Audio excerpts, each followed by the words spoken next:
Vous pensez que si Emilia Clarke avait réussi à passer le barrage de sécurité, Han Solo se serait appelé Han Duo? Ça tombe bien, nous aussi. Quand un spin-off de Star Wars se traîne une réputation d'accident industriel et qu'il divise la critique à sa sortie, chez Lucasfilm, on a la solution pour détourner l'attention. Alors vous préconisez quoi? Alors nous, on se disait, on a réfléchi, on se disait, ça serait énorme d'annoncer le prochain spin-off maintenant direct quoi, comme ça les fans, ils deviennent ouf, les médias comme Fanzone, ils se lancent dans des théories et personne ne parle de Solo quoi. Boba Fett. Et du coup... Oh putain, Boba Fett, pas con ça. Pardon pour ce jeu de mots et cet accent.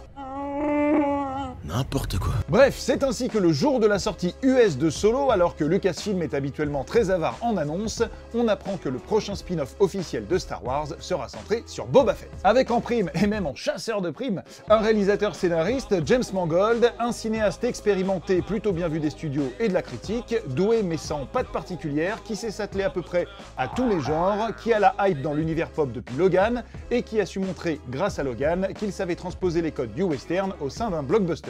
Or, l'univers Star Wars, en tout cas le pan contrebandier chasseur de primes, c'est un petit peu un western galactique. Du coup, Boba Fett par James Mangold, on a envie de dire pourquoi pas. Ça vous intéresse? Ça veut dire oui. Alors si vous connaissez l'univers Star Wars, pas besoin de vous dire qui est Boba Fett. Mais pour les deux du fond qui suivent pas là, on va quand même faire les présentations. Boba Fett, c'est donc un chasseur de primes et une figure incontournable de la saga Star Wars, malgré un temps de présence réduit. Quelques secondes dans l'édition spéciale de l'épisode 4, 6 minutes 32 et 4 répliques dans l'Empire contre-attaque, et moins d'une minute dans le Retour du Jedi où il mourait comme une merde, envoyé dans la gueule du sarlac par un retourné imprévu d'un Han Solo aveugle.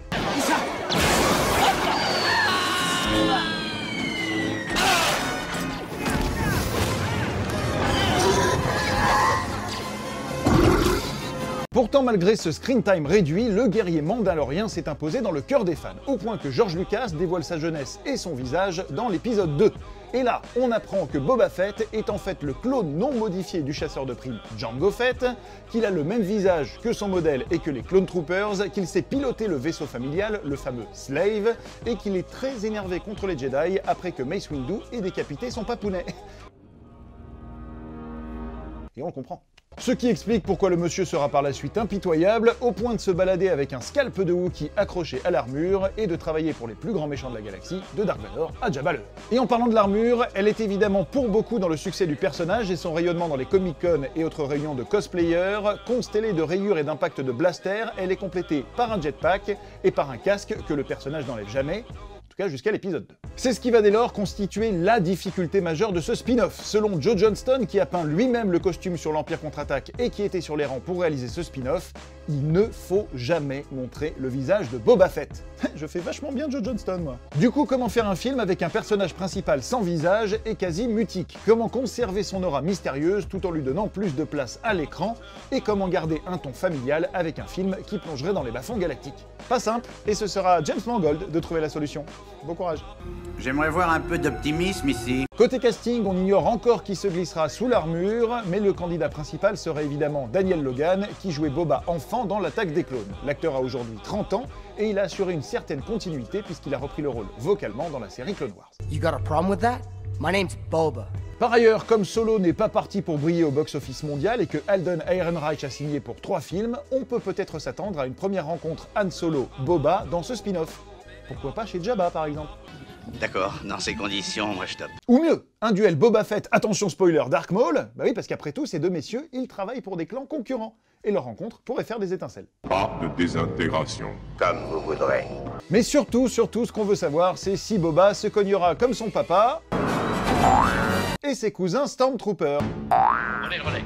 Et oui, visiblement, se manger des portes, c'est dans les gènes chez les Fett. Et c'est le clin d'œil qu'on a envie de voir dans Boba, A Star Wars Story. Tiens d'ailleurs, en parlant de clin d'œil, il y en a plein dans Solo, dont une spéciale dédicace à Boba. Regardez cette belle armure mandalorienne dans la collection privée visible dans le yacht galactique de Dryden Voss. Plutôt sympa. Alors ce spin-off sur Boba Fett, vous avez un bon pressentiment? Je sais pas pourquoi, mais je le sens bien. Ou un mauvais feeling? J'ai un mauvais pressentiment. N'hésitez pas à le faire savoir dans les commentaires. Aucune date de sortie n'a été annoncée, mais a priori ce ne sera pas avant 2020 au mieux, donc ça vous laisse tout le temps pour apprendre la Corée Empire Today.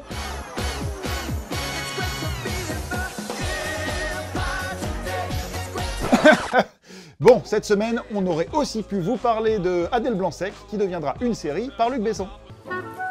De Danny Boyle, qui est confirmé à la réalisation de James Bond 25, et qui retrouvera donc l'agent secret pile poil 007 ans après les JO de 2012.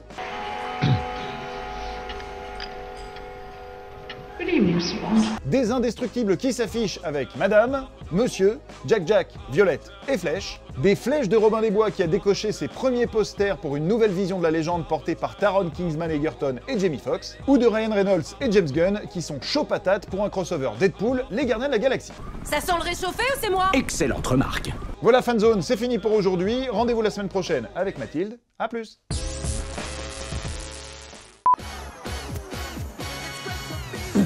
Bon, scène... pardon. Non, je vais faire un coup de caméra, je vais le